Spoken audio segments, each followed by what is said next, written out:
Hey, and welcome back to Yoga with Tim. So today I want to do just a brief little tutorial for you on the hip crease. What is a hip crease? Why is it important? That's a great question. I'm glad you asked. So we can create a lot more, as you found from the title, the secret to creating mobility in your spine and your hips.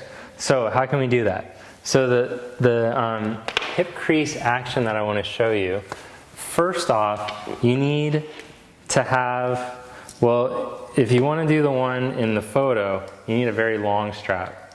So what it is two straps that are tied into one giant strap. And that's how I did the one that you see in the thumbnail photo. But for the sake of just getting this action and being able to feel it, if you don't have the two straps, you can just do the one. If you have the two straps, do it up like how I did in the thumbnail photo and try that sucker out. But otherwise, I'm just going to show you with the one strap technique. So this gets a little confusing. Even when I show it, when I help people with it, they get confused. So I know it's going to be confusing. So check it out. First, I take this big loop and I take it across my right hip crease. Got it. Then I take it onto my left heel. Got it again. Now I don't have to, my left leg doesn't have to go all the way straight for this. That's okay. But what we're going to do is just start to press with the left heel. And you want to first, oh, I forgot. This has to go all the way down into your hip crease, like deep, deep, deep in your hip. You don't want it up here on your thigh. Got to get it deep in the hip crease.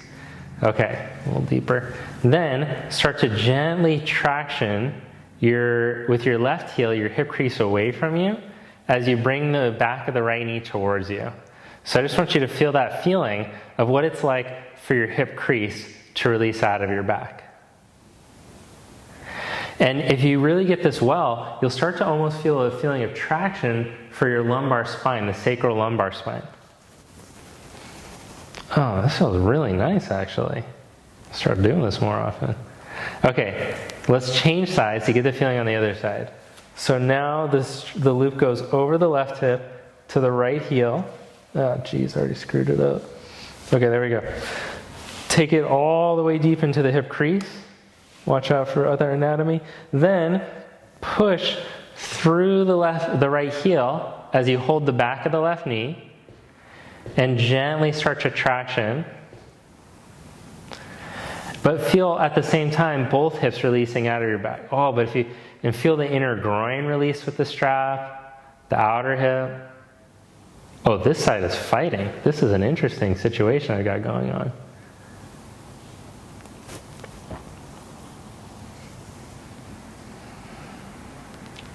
Release the hip crease with the press of the right heel.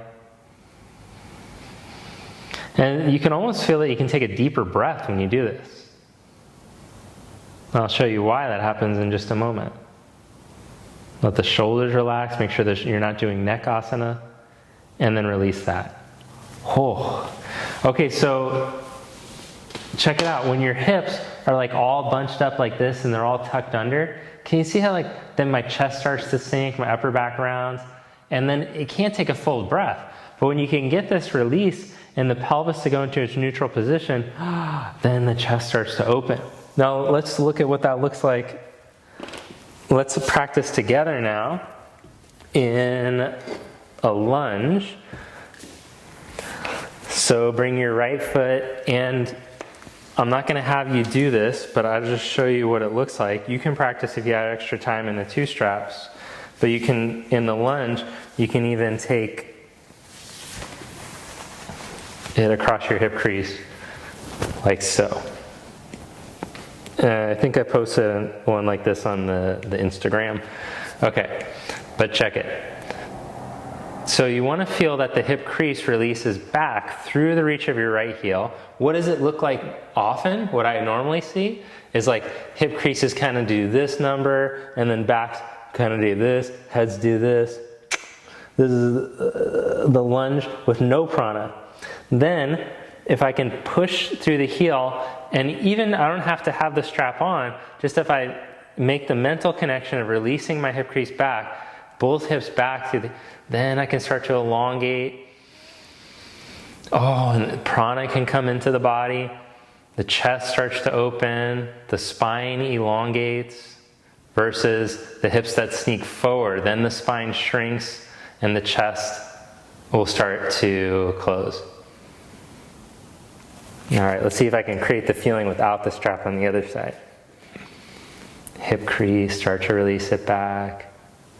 And going deeper is kind of like, it's not like the enemy, but the deeper you go, the more difficult it is to find the opening. So if I try to go as deep as I can right away, then the hips will try to want to sneak forward.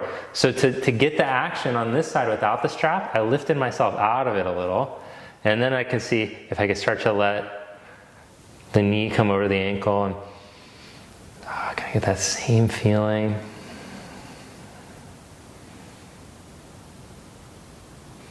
All right, so practice this at home, practice with the traction, and then after you do this video, try one of the other videos and see if you can make that connection in all of your poses. So like when you go to do side angle pose, same feeling. Hip crease connecting to the back heel. Triangle, hip crease connecting to the back, instead of hip crease sneaking forward, making the spine shrink. If you like today's video, hit the like button. Give it a thumbs up, leave a comment below. Let me know if you'd like to see more little tutorials like this, if you found it helpful. And also subscribe to the channel and hit the notification bell so you won't miss another video or another little tutorial. And I'll see you next time. Check out timsonesyoga.com and you can sign up there also to make sure that you find out more about upcoming stuff, workshops, retreats, and all that. Have a great day.